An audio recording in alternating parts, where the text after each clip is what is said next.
lifting up Jesus, opening His Word from Australia, Denmark, Israel, Japan, New Zealand, Northern Ireland, Republic of Ireland, Singapore, South Africa, United Kingdom, Thailand, the Philippines, United States, and throughout the world. You're watching Moriel TV.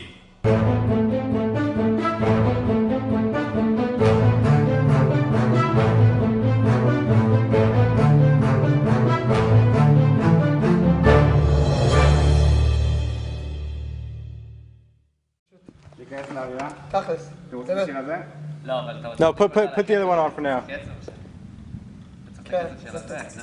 we go. Tobias, you recording? אני מקליט.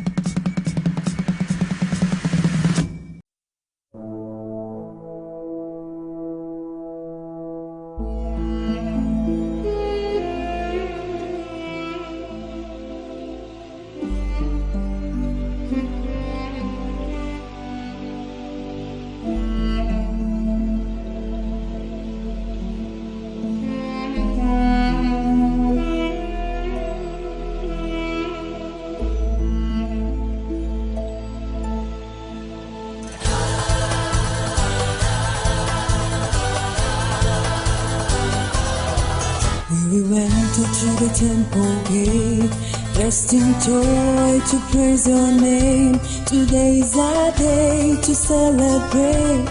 Let us sing psalms and songs of praise. Who turn sadness into joy, reduce mercy with the break of day, brings justice to the needy. I will dance to praise His name. Oh, great is the King of Kings. Oh, we'll shout for joy. Oh, with our hands held high, let us adore the Lord Almighty. Oh, God of Israel. Oh, my Redeemer. Oh, let us clap our hands to exalt the Lord of Lords.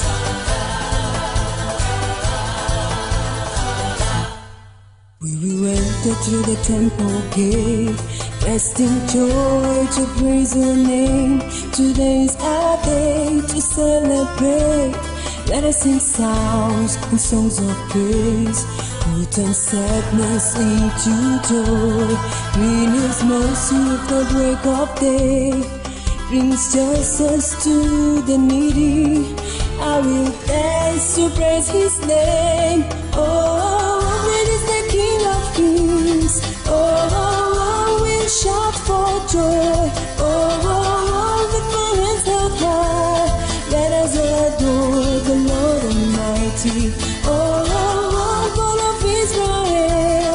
Oh, my Redeemer. Oh, let us clap our hands to exalt the Lord of Lords. Oh, great is the King of Kings. Oh, we'll shout for joy. Oh, with our hands held high, let us adore the Lord Almighty. Oh, God of Israel. Oh, my Redeemer. Oh, let us clap our hands to exalt the Lord of Lords.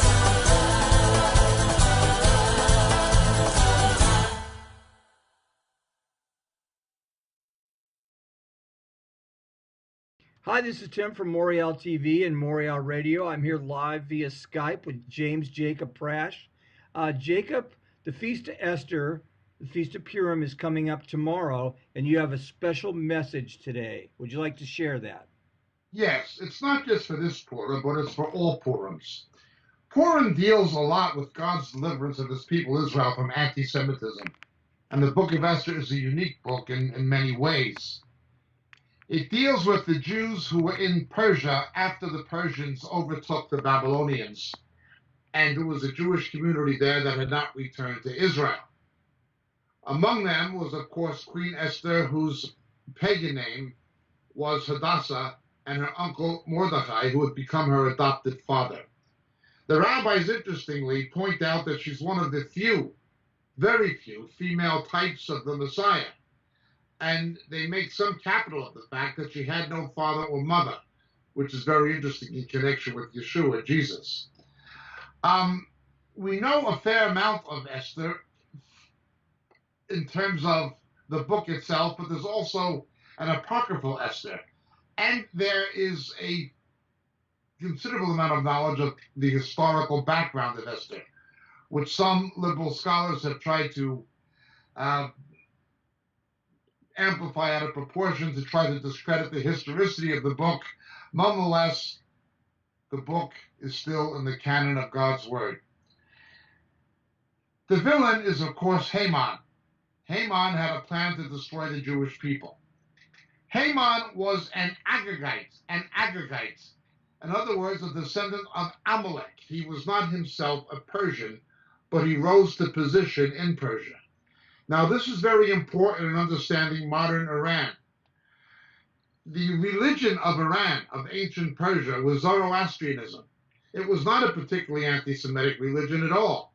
And in fact, Zoroaster had teachings that were somewhat compatible with the Sons of Light, Sons of Dark teachings of the Quran community with the Dead Sea Scrolls. Later, of course, it evolved into fire veneration and things of this nature, and took on pagan characteristics and all sorts of things. They don't bury the dead. They dismember the corpses and leave it on an edge of a cliff for vultures to take the body members away to heaven and all kinds of crazy things. But originally, it was not quite the same as it has evolved.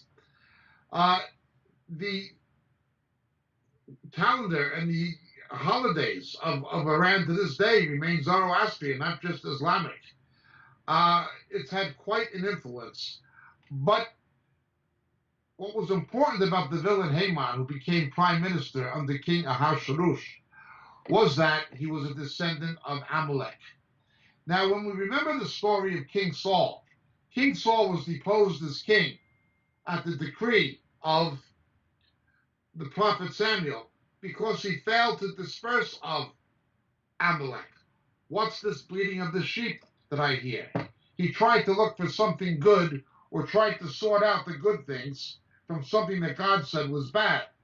An example of this today would be people who were saved out of false religions, like Roman Catholicism or something like that, and still look to find good things in the Roman Catholic Church or the Roman Catholic system. Well, anything good there is only to masquerade what's bad. Now, this is not to say they're not Roman Catholic people who are sincere, but it is to say the Roman Catholic belief system is false, even though it may contain elements of truth. As just one example, never look for something good in the camp of Amalek. God says, what's this bleating of the sheep? But they were the ancient enemies of the Hebrews, and they come back to haunt the Hebrews centuries later after King Saul fails to get rid of him. Now, King Saul was, of course, from the tribe of Benjamin, So he was a Benjamite who failed to get rid of, as it were, Abimelech. He failed to get rid of him. To understand this, we have to look at the book of Genesis, Jacob's prophecy to the tribes, and Genesis chapter 49. And we read the prophecy there about the tribe of Benjamin, the prophecy to the tribe of Benjamin. Remember, other people were from the tribe of Benjamin, including Esther and Mordecai, and including Rabbi Shaul of Tarsus, known as Paul the Apostle. In verse 27 of Genesis chapter 49, we read, Benjamin is a ravenous wolf.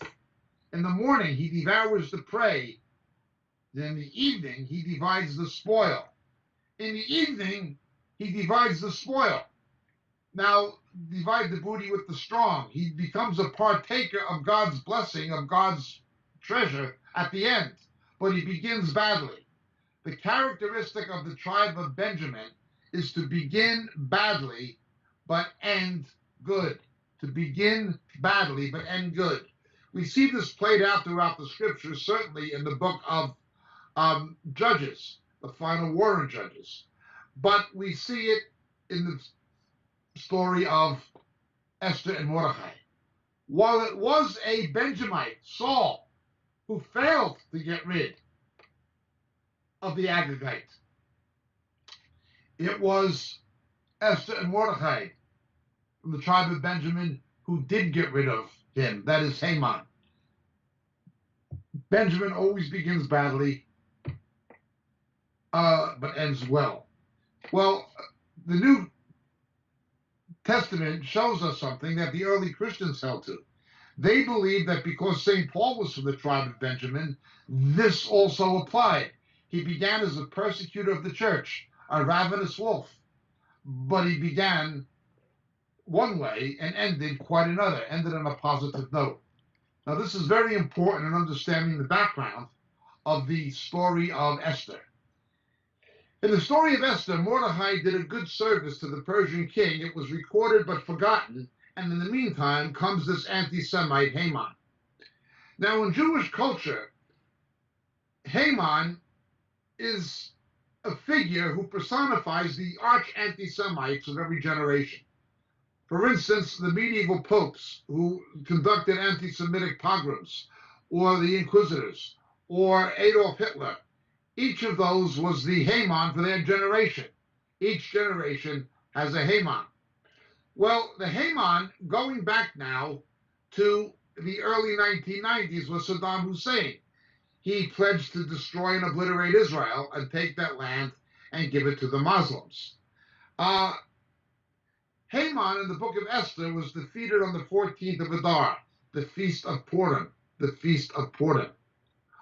What day of the year did Saddam Hussein, after firing the Scud missiles at Tel Aviv and Haifa, surrender to the Americans and British? The 14th of Adar. He surrendered on the feast of Purim, the very day. An anti-Semitic madman on the banks of the Tigris and Euphrates rivers, determined to destroy the Jews, and was utterly defeated on the 14th of Adar. Same day of the year, same location, same ethos. Let no one tell you that contemporary events in the Middle East do not fulfill prophecy.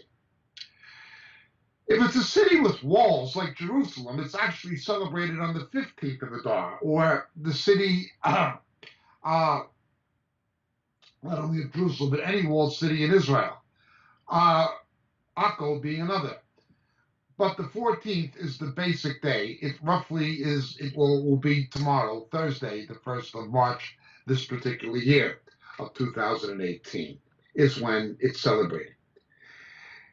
Jewish children, at least Ashkenazi Jewish children particularly, put on a play called a Purim in Yiddish, and they have a festal pastry called Chomentashen, or Oznaim Haman in Hebrew, but Chomentashen in Yiddish, which means Haman's ears. It's like a Fig Newton kind of a pastry, shaped like ears of an elf or an imp or something.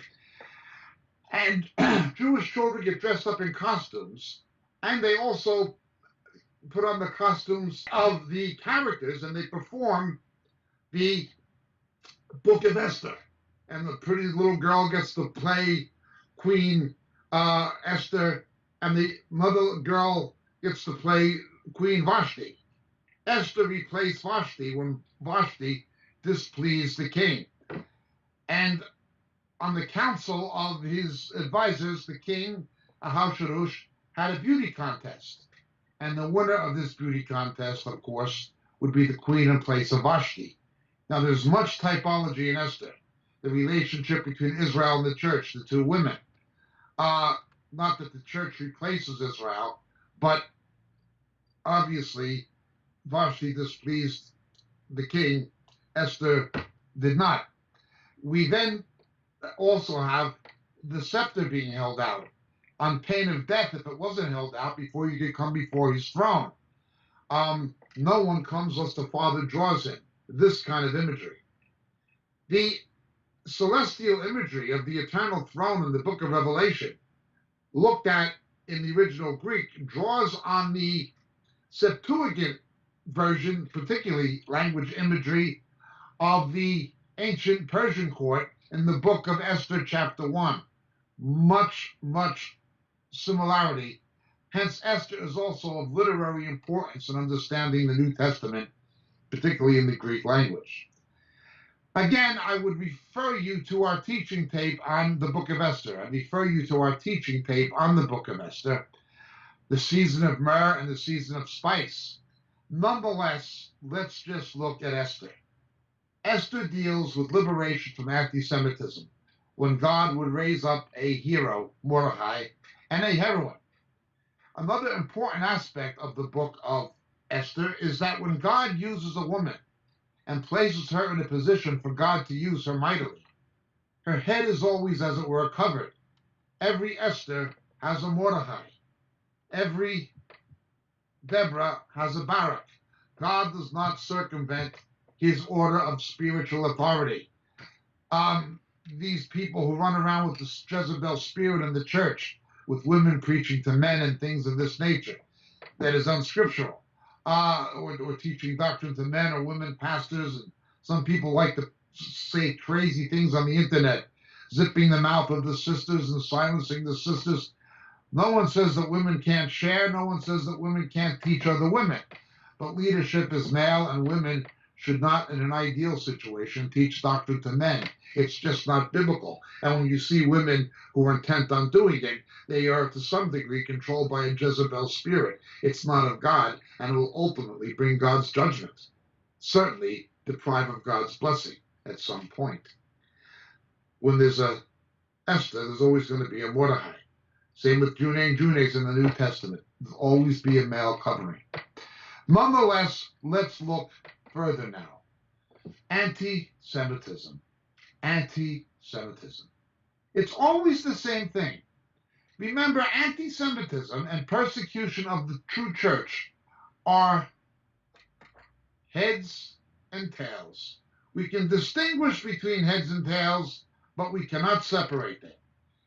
It all goes back to Genesis chapter 3. I'll put enmity between you and the woman, between your seed and her seed. He will bruise you in the heel. He's going to bruise you in the head. You'll bruise him in the heel. Satan has always tried to destroy Israel and the Jews to prevent the coming of the Messiah. That was what was on back of Haman. That was what was on back of Pharaoh. That was what was on back of Abimelech. That was what was on back of all of them. To prevent the return of Jesus, it's the same. The Jews had to be regathered to Jerusalem, or have to be, in order to accommodate the return of Christ prophetically, according to the teaching of Jesus directly, in Zechariah 12, in Matthew 23, in Luke 21, 24, etc. Again, there are those in error who deny this, but they're in error. People who are basically were not very good Bible teachers to begin with, like the late John Stott being one of them. A man, in my opinion, just not worth paying any attention to. Nonetheless, he believed that. He teamed up with Stephen Sizer against Israel and so forth. Those who deny the prophetic purposes of God for Israel. The same as the first coming of the Lord depended on God's prophetic purposes for Israel and the Jews. The return of Christ depends on God's prophetic purpose for Israel and the Jews, just as much as it depends on God's purposes for the church. That's why Satan is trying to destroy Israel. It's why we see the increases in anti-Semitism. It's why we have the Holocaust. It's why you see the UN and corrupt politicians like Barack Obama trying to equip Iran to destroy Israel, as he did. What's on back of this? Well, it's a satanic spirit. It's a satanic spirit, Satan trying to prevent the return of Jesus. That's what controls Stephen Sizer. It's what controls the Christ at the Checkpoint movement, the Sabille movement. It's what's on back of Barack Obama and people like this. But it's also what drives modern Iran, Persia, once again. Now again, modern Persia is like ancient Persia. The religion of ancient Persia was not Islam. It was Zoroastrianism. They took the religion, ironically, of their Arab enemies. So too Persia, Iran, Persia, took the religion of the Arabs. Their religion was not Islam. It was not Shia Islam. It was Zoroastrian. Be that as it may, let's move ahead. Anti-Semitism always says the same things, and always has. The Jews control this, the Jews control that, the Jews have an agenda, there's a secret plan, conspiracy theory things. The Jews this, the Jews that. Well, let's understand certain things. The Jews control the medical profession. The Jews control the legal profession. The Jews control banking. If a Jew had a farm in Central or Eastern Europe for centuries, his barn would have been burned, his house would have been burned, and his land confiscated in a pogrom. Jews were forced into earning a living as tradesmen, merchant traders, and other things. Medicine was looked down on as an ugly profession. It was bloodletters done by barbers. It was considered to be, quote unquote, sorry to offend our British friends, a bloody way to earn a living. So who do you get to perform such bloody services? Get a bloody Jew. Jews were forced into medicine. They were forced into it. Usury, money lending. Who did the nobility of Europe use to do it? It's a dirty business. Get a dirty Jew. They were forced into these things. Forced into them. But coupled with the emphasis that the Torah placed on education, literacy, numeracy among the Jews above other nations, above the Gentile nations, Jews did well in these things and turned them into professions. But it was nothing they chose. It were things they were forced into. Nonetheless, we still hear the same lies to this very, very day. The Jewish control of Hollywood.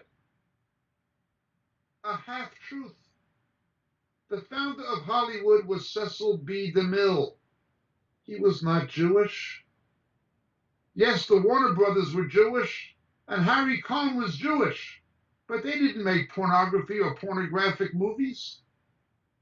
The film stars who were Jewish largely came from radio and vaudeville, not from burlesque. Others came from burlesque.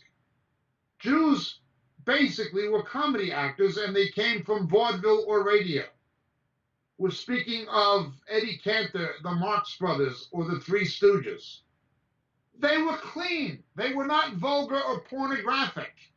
The people who made their movies, such as Harry Cohn, did not make smut movies. Hollywood's biggest producer today is George Lucas. Not a Jew. Oh, the Jews are the liberals, money and back of Hollywood. Wait a minute. Jerry Weintraub was a conservative Republican Jew, big filmmaker, Ocean's 11, etc. His son is a Jewish believer in Jesus.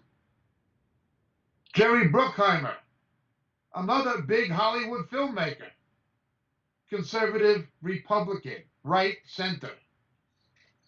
Nobody denies that there are Jewish liberals in Hollywood like Harvey Weinstein and these people, but nobody denies that there are non-Jews who are the same. Hollywood has never been exclusively controlled by Jews. Never. Sony Pictures is owned by the Japanese. It's all half-truth. The people who pushed the envelope, so to speak, with pornography coming into mainstream film, they came from burlesque, not from radio or vaudeville. Again, they would not be particularly considered pornographic by modern standards, but people who pushed the envelope in the early days of Hollywood, Mae West, W.C. Fields, these people were not Jewish. It was not Jews who did that.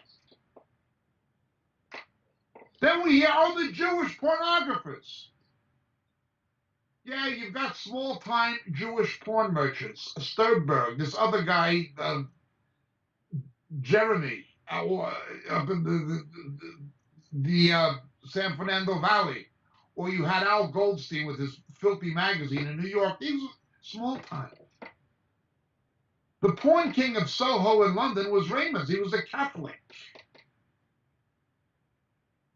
The people who brought pornography mainstream, Hugh Hefner, Playboy Enterprises, not a Jew.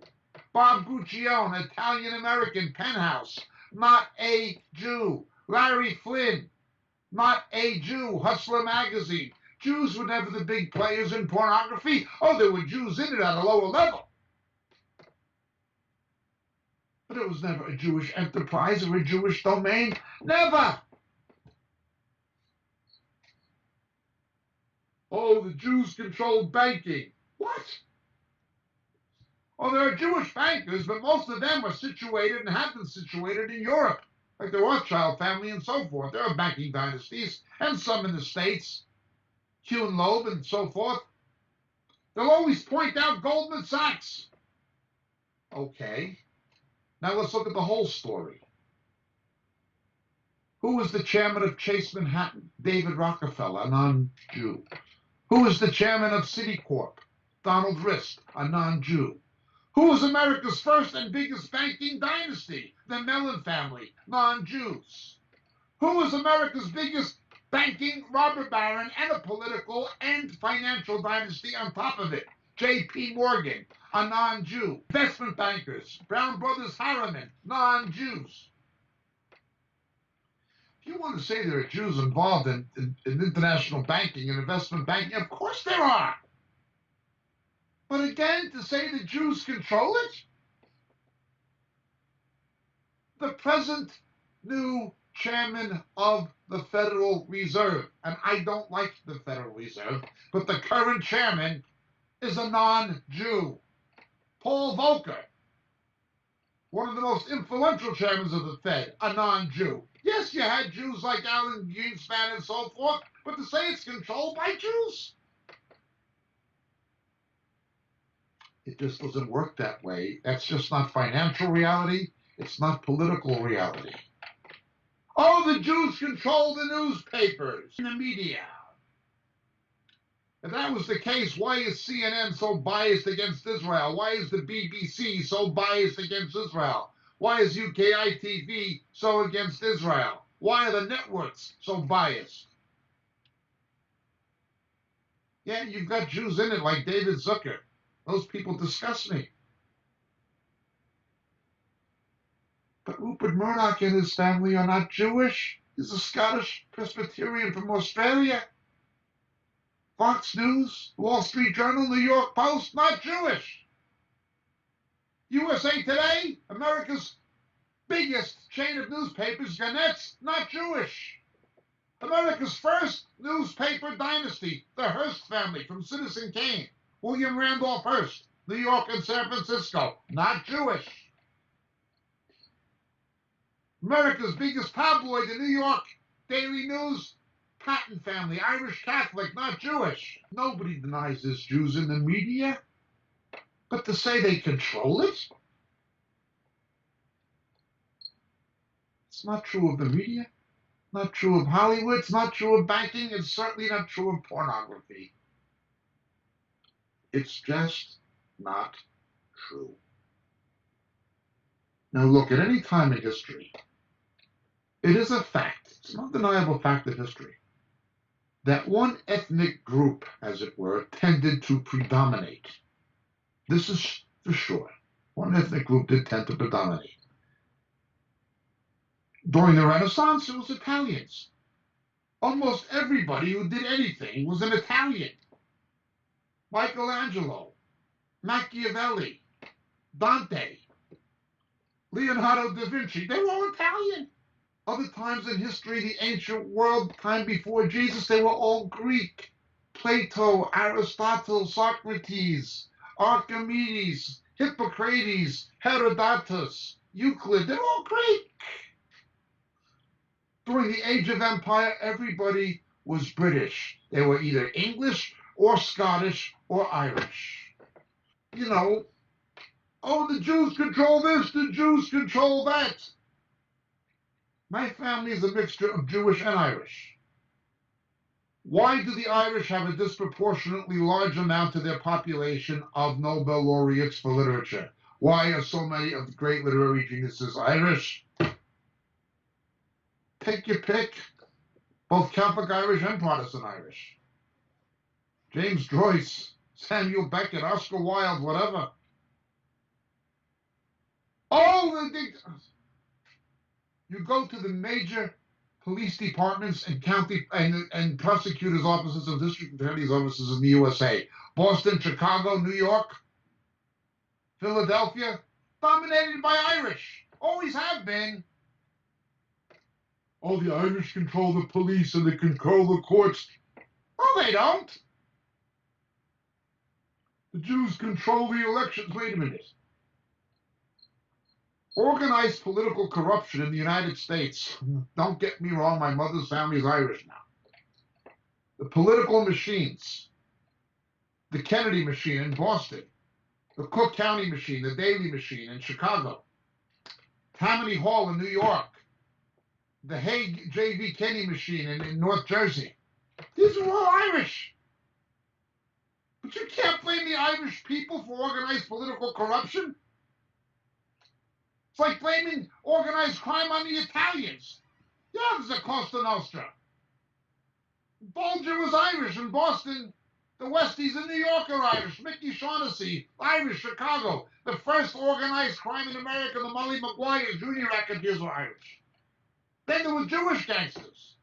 Meyer Lansky, Legs Diamond, Bugsy Siegel. What are you going to blame just the Italians for? You got Chinese triads. You got Russian mafia. You got to go for the Jews. Jews. No, at any time, somebody has stood out. Be it the British, be it the Greeks, be it the Italians. One time it was the Dutch. Everybody was from Holland. No question.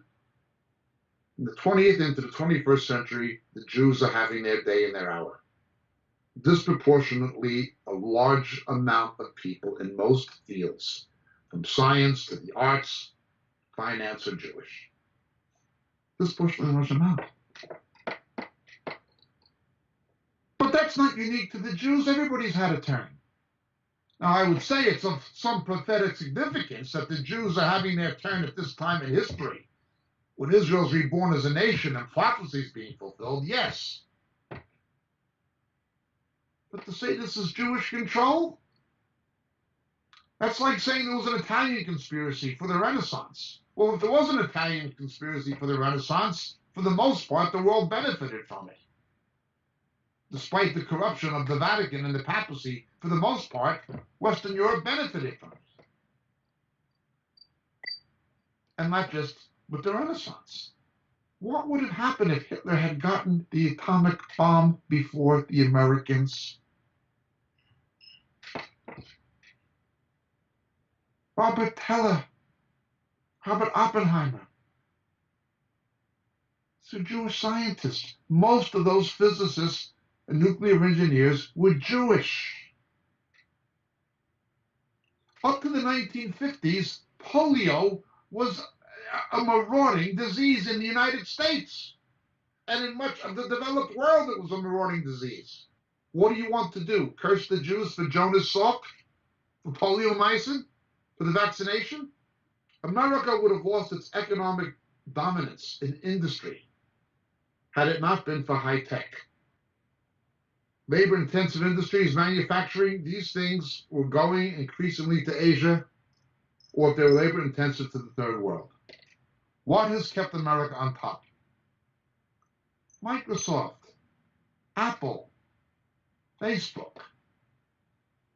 Now look, I don't like a lot of what goes on in Silicon Valley and Seattle. I really do not. I don't like the policies of Mark Zuckerberg. I do not. But to say high tech is controlled by Jews, yeah, Larry Page and Sergey Brin, they're Jewish.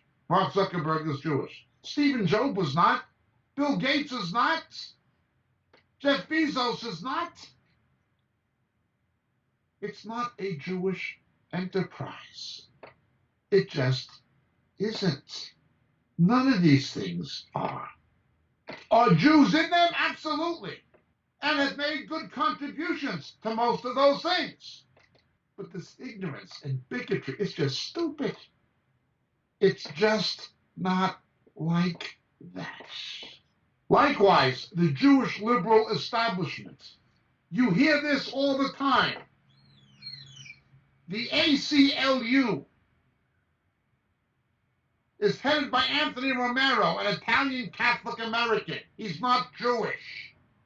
Now, the alternative to the ACLU, the conservative, Judeo-Christian opposition to the ACLU, is the ACLJ, the American Center of Law and Justice. That is headed by a Jew. My old friend Jay Sekulow, a constitutional attorney, former lawyer for Jews for Jesus. Oh, the Jews leading the pornography and the homosexuality. Give me a break. Lewis Sheldon, the activist who opposed it in San Francisco, a Jewish believer in Jesus. Jewish liberals? I don't like the neocons. They're establishment Republicans. But most of them, Paul Wolfowitz, Bill Kristol, they're mostly Jewish. John Bolton, Jewish. I do like him, actually. Oh, the Jewish journalists are left-wing. What about David Horowitz? Turn on the radio. Listen to conservative radio. Mark Levine, a Jew. Michael Savage, a Jew. Dennis Prager, a Jew. Oh, the Jews are left-wing. Yeah, what about Barry Goldwater, a Jew? What about the economist Milton Friedman, a Jew? He gave Margaret Thatcher her economic policies that pulled Britain back from the abyss that the Labour Party got it into. An American Jew, Rutgers University in New Jersey, Nobel laureate. Where did he get these lies, these half-truths? It's a combination of lies and half-truths. If you're going to knock Jews, remember, Jesus Christ, not only was he a Jew, he is a Jew, and he's coming back as king of the Jews. And every one of these anti-Semites will give account to a Jewish king of kings who wept over Jerusalem, who Romans 11 says, still the people of God, because of God's covenant promised to their fathers. So it's Purim. God gave victory over an anti-Semite from Persia. And now as Iran tries to eradicate Israel once again, God will again give victory. He's the same God. He brought down a Haman in 1991, Saddam Hussein. And he'll bring down the Iranian Khamenei and Nasrallah and Barack Obama if need be. He's a great God. And he's the God of Israel. You want God to bless you.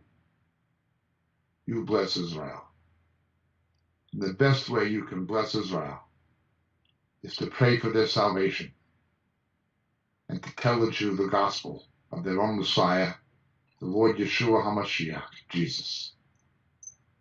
My name is Jacob Prasch. Thank you so much for listening. To our Jewish friends, Hag Purim Sameach. Happy Purim. God bless.